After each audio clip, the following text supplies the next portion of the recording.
Apreciados amigos, nos alegra estar nuevamente con ustedes aquí, como siempre, en nuestro programa Audiencias.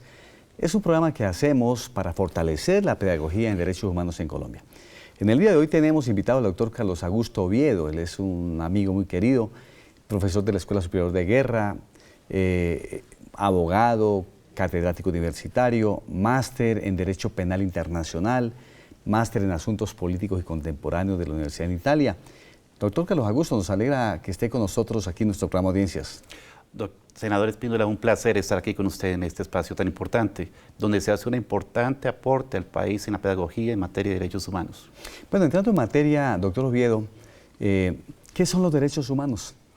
Los derechos humanos son un conjunto de atributos, de particularidades que acompañan al ser humano. Son facultades, prerrogativas, instrumentos que le permiten al ser humano gozar de una serie de beneficios que por la naturaleza o por causa divina o por el ordenamiento jurídico le son asignados y hace valer frente a terceros. Cuando me refiero por la naturaleza divina, por ejemplo, reconociendo que somos hijos de un creador, los derechos humanos coexisten con el ser humano en tanto y cuanto reconocemos que por virtud de la dignidad humana, en el ser humano recae parte de la esencia del creador que nos permite ser considerados el templo del Espíritu Santo, nos permite ser considerados parte de esa divinidad que encarnamos y que tenemos con nosotros y que nos acompaña. Desde el punto de vista racional, los derechos humanos hacen referencia a la capacidad que está asociada con el ser racional, con el ser dotado de pensamiento, con capacidad de análisis, que le permite preordenar sus actos anticipando sus consecuencias. Por lo tanto, el ser humano es libre y es responsable por sus actos. Y en cuanto a manifestación jurídica, los derechos humanos son una serie de facultades que el ordenamiento jurídico vía constitucional viene reconociendo a los individuos desde la creación del Estado moderno. No obstante, hay distintas posturas históricas respecto a la existencia de los derechos humanos. Para algunos antecede la existencia del Estado y para otros es lo que justifica la razón de ser del Estado, la protección efectiva de la libertad y de los derechos. Doctor Oviedo, ¿cuál es la diferencia entre los derechos humanos y los derechos fundamentales? Desde el punto de vista histórico, digamos que los derechos humanos tienen la consagración y la Declaración Universal de los Derechos Humanos. Desde el punto de vista de la Constitución en el ordenamiento interno, tal categoría de derechos lo hemos clasificado como derechos fundamentales en la parte inicial, capítulo primero, el título segundo de la Constitución, pero también son derechos humanos, y es la segunda parte, la Declaración Universal de los Derechos Humanos, los derechos con contenido político, económico, social o cultural. Fíjense que los derechos humanos abarca mucho más. Es un concepto global, un concepto que pretende ser universal, pero al mismo tiempo, en materia del derecho interno, los derechos humanos serían la sumatoria de los derechos fundamentales más la categoría de derechos económicos, sociales y culturales y, con mayor razón, los derechos políticos, porque los derechos políticos son manifestación del ser humano. En el mundo, ¿cuál es el país que es abanderado en derechos humanos? ¿Quiénes son nuestros profesores?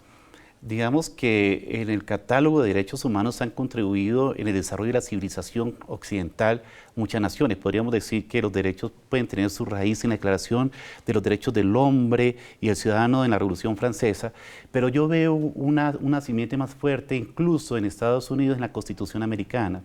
Si uno mira, la Constitución Americana antecede en 13 o 14 años la Revolución Francesa y ya en la Constitución Americana, que es la primera constitución, reconoce un catálogo amplio de derechos.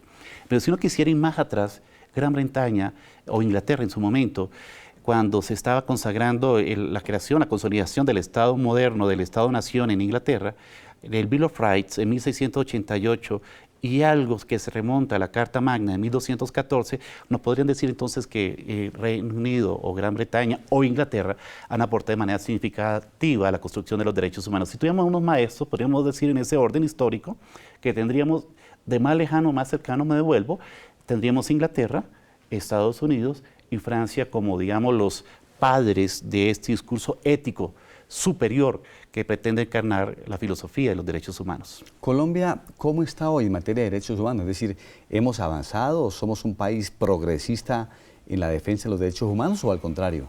Digamos que en ese mismo desarrollo histórico que hemos planteado, Colombia copia de la Declaración Universal de la Declaración de los Derechos del Hombre y del Ciudadano buena parte del catálogo que introduce en la Constitución del Estado de Cundinamarca de 1811. Y en ese desarrollo toma también de la Constitución Americana buena parte.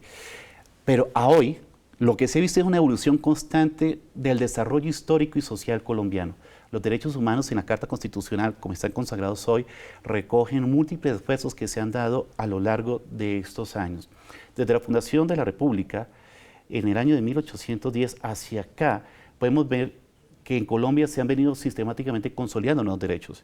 Y digamos los aportes más significativos que encuentra uno en la Constitución del 91, de la cual estamos celebrando sus 25 años en estas fechas, consideramos que hay unos aportes que son verdaderamente significativos en materia de libertad de cultos, por ejemplo, en materia de la libertad de expresión, en materia de garantía y protección a los derechos humanos, a los derechos fundamentales de acción de tutela, y vemos que estos derechos que antes eran enunciados hoy gozan de una protección efectiva y real, no solamente por la tutela, la acción de cumplimiento, las acciones populares, esos mecanismos que le han dado vida y contenido, haciendo el individuo hoy, dentro del Estado constitucional de derecho, una verdadera potencia que se equipara en el estatus al Estado, dado que se puede sentar ante un juez vía acción de tutela para hablar de tú a tú con el Estado.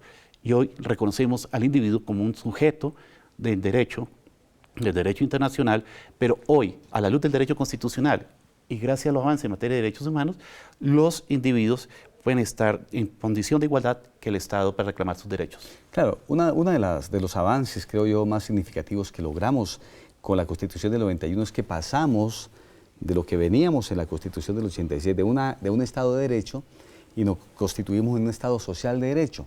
Eso en teoría suena como bien, pero ¿cuál es realmente la diferencia de esas dos concepciones de Estado, doctor Pasamos Oviedo? de un Estado de derecho en donde lo que se dice es que tanto el gobernante como el gobernado están sometidos al imperio de la ley. Por encima de la voluntad de las personas está la Constitución, está la ley. Pero digamos, ese Estado de Derecho, de esa manera, que es un Estado garantista, limitado al respeto a la Constitución y la ley, en el giro que se en la Constitución del 91, en Estado social de Derecho, se supone que en esta nueva dinámica el Estado asume una serie de cargas en favor de hacer real la realización de esos derechos. Le da contenido económico, le da contenido social, le da contenido cultural a esos derechos. No puede hablarse del derecho a la vida si el Estado no cumple en la parte social, en dar condiciones dignas a la vida. Me refiero a dar condiciones como la infraestructura, los servicios públicos, la salud, la educación y todos estos valores agregados que genera la condición de Estado social, que en términos de la Corte Constitucional se denomina un estado de bienestar, en donde el Estado asume con cargo al presupuesto dotar de una serie de beneficios al individuo para que todos esos derechos fundamentales se tornen reales y materiales. No podemos hablar de derechos humanos sin darle al Estado la responsabilidad de las condiciones mínimas de realización de esos derechos humanos. No basta con proteger los derechos humanos, el Estado debe tener una acción, digamos, proactiva, conducente a la materialización real y efectiva de esos derechos. Eso es Estado social de derecho. Ese es nuestro programa de audiencias. Vamos a unos mensajes institucionales y retornamos nuevamente aquí con ustedes. Don Chucho, ¿me regaló una mogolla chicharrona? Partida en dos. Hermano, le tengo una idea de negocio. Cuente. Vendamos canales de televisión. ¿Eso cómo es? Muy sencillo. Conectamos un cable al servicio de televisión que su mujer paga. Ese cable lo pasamos por encima de los techos del barrio y se lo vendemos a los vecinos. ¿Será? Venga, ¿y para eso no necesitamos permisos? ¿Qué permisos y qué 8 cuartos? El mundo es para los vivos. Eso me suena como raro, pero hagámosle. Ahí está la plata para cogerla. Necesitamos un cable coaxial. Eso es de que... Prestar el servicio de televisión sin permiso es un delito y lo puede llevar a la cárcel. Piénselo, no vale la pena. ¿Sabe usted quién puede presentar proyectos para que se conviertan en ley? En Colombia pueden presentar proyectos de ley los senadores y representantes a la Cámara, los ministros, las altas cortes, entre otros altos funcionarios del Estado quienes poseen iniciativa legislativa. También la iniciativa legislativa es un mecanismo de participación que faculta a los ciudadanos, a concejales o diputados del país a presentar proyectos de ley o de reforma a la Constitución. Para presentar una iniciativa popular por parte de los ciudadanos se debe elegir un comité promotor de la propuesta e inscribir la solicitud. Luego se debe recolectar un número de firmas válidas igual o superior al 5% del censo electoral. Si se cumplen estos requisitos, la registraduría expedirá la certificación. Con esto, el proyecto de ley o de reforma a la Constitución podrá ser radicado en las secretarías del Congreso y deberá iniciar su trámite con mensaje de urgencia para que tenga prioridad sobre los demás proyectos. Encuentra más información en nuestro portal web. ¿Sabe usted cómo está conformado el Congreso de la República?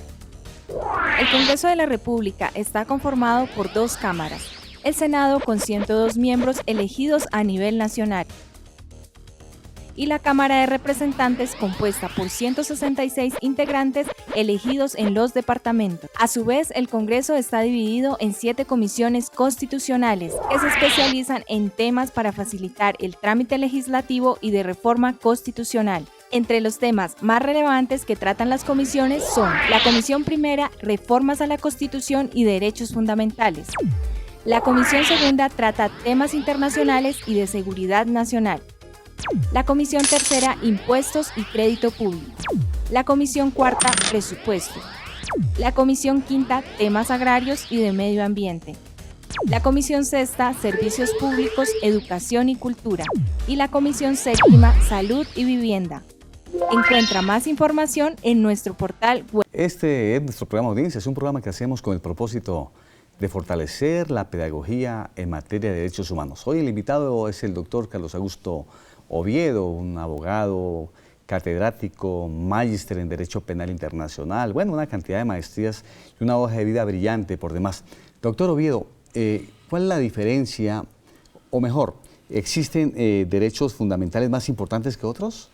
Si bien la Corte Constitucional, al interpretar, acuérdense que la Corte juega un papel muy importante porque es quien interpreta, aplica y es la guardiana de la Constitución.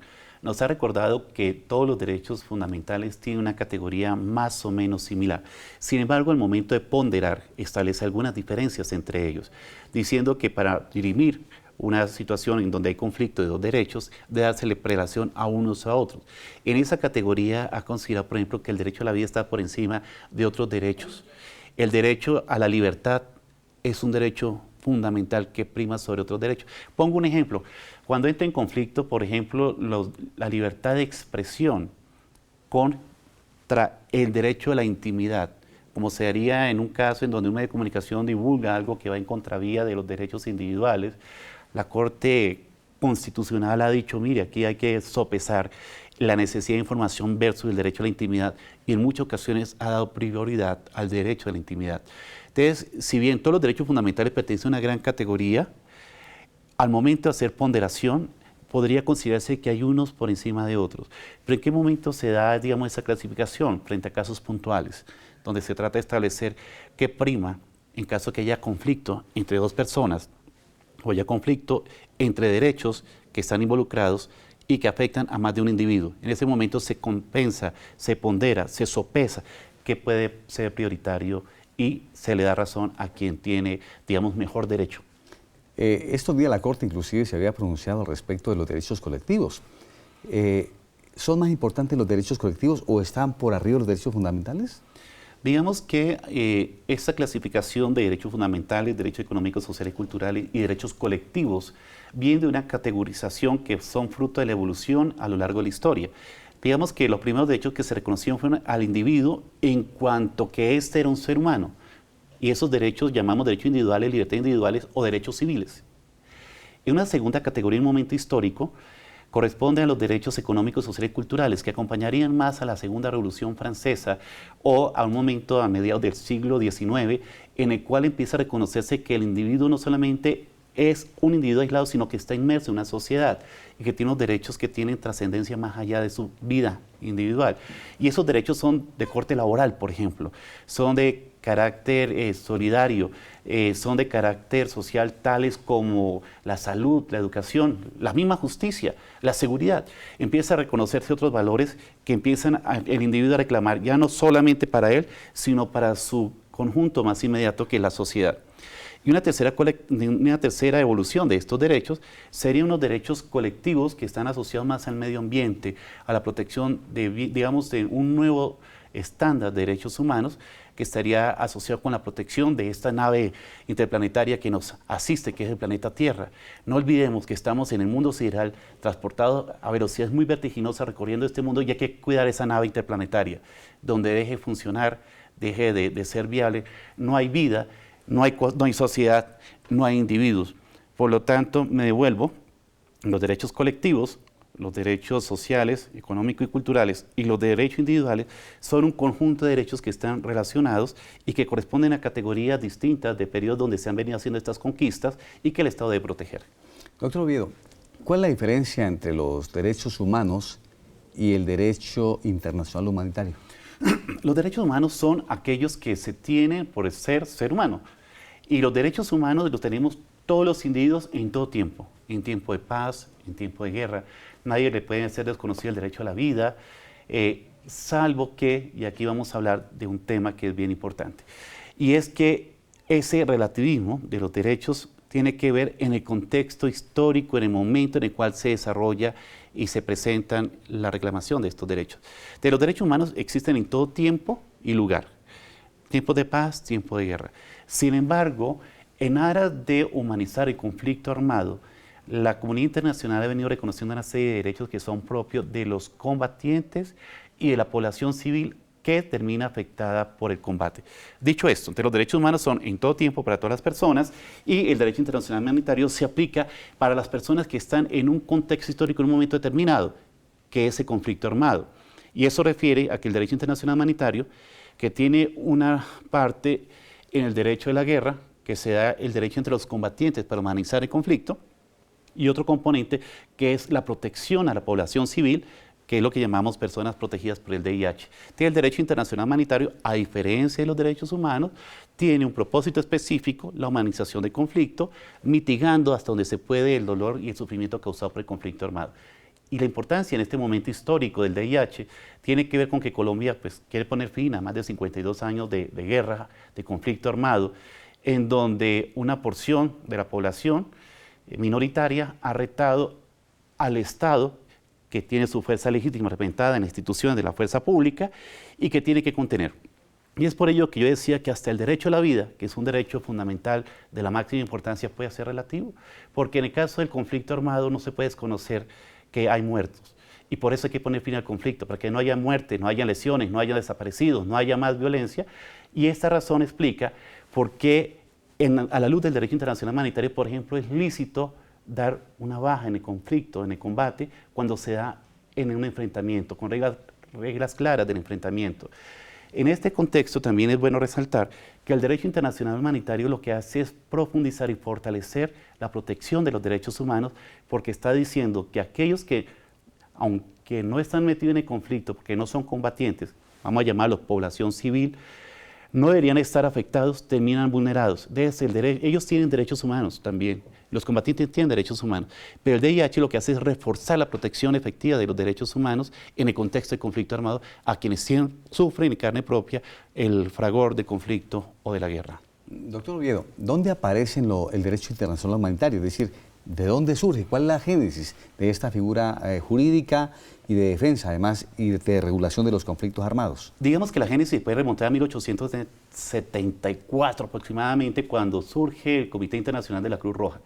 Y esto se da en buena medida como la necesidad que tiene Europa de restablecer las reglas de conflicto en tantas guerras que se han vivido por la definición de las fronteras en los países europeos.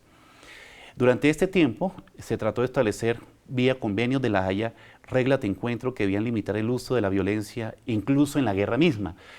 Se prohíben ciertas armas como convencionales, no se puede utilizar armas que sean imprecisas, que no distingan entre la población civil y los combatientes. Empieza a fijarse una serie de reglas y eso lo vamos a llamar el derecho a la guerra. Que entre otras cosas, la guerra también tiene reglas y eso fue lo más interesante a lo largo de todo este proceso que culmina o que debe culminar con procesos de paz exitosos como el que se está llevando a cabo en La Habana, por cuanto se está reconociendo que esa guerra fratricida que vivimos los colombianos, también los combatientes desbordaron el alcance de la fuerza lícita o la fuerza que era razonable en el uso de ese conflicto armado. De otra parte, viene la protección a la población civil y por eso la Cruz Roja Internacional, el Comité de la Cruz Roja Internacional, es el máximo organismo que define en el derecho consuetudinario, el derecho internacional, las normas y las reglas que deben regir al derecho internacional humanitario. Porque como organismo internacional vela por la protección de la población civil, rescata a los heridos, recoge a los combatientes heridos en el campo de batalla, trata de suavizar, humanizar los efectos de la guerra y es por ello que se le reconoce como un organismo neutral que con reconocimiento sujeto del derecho internacional se le da la condición de garante en la protección del derecho internacional humanitario. Estamos en nuestro programa Audiencias, vamos a unos mensajes institucionales y regresamos nuevamente con ustedes. Papá, ¿Para qué sirve la Armada Nacional? Para ejercer soberanía en el mar y ríos de Colombia.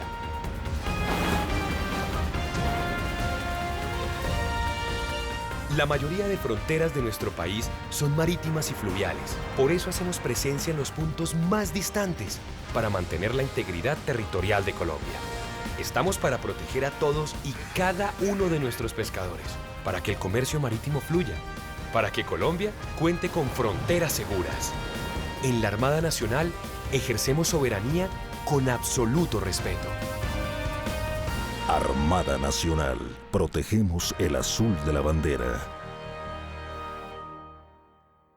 Todos por un nuevo país. Paz, equidad, educación.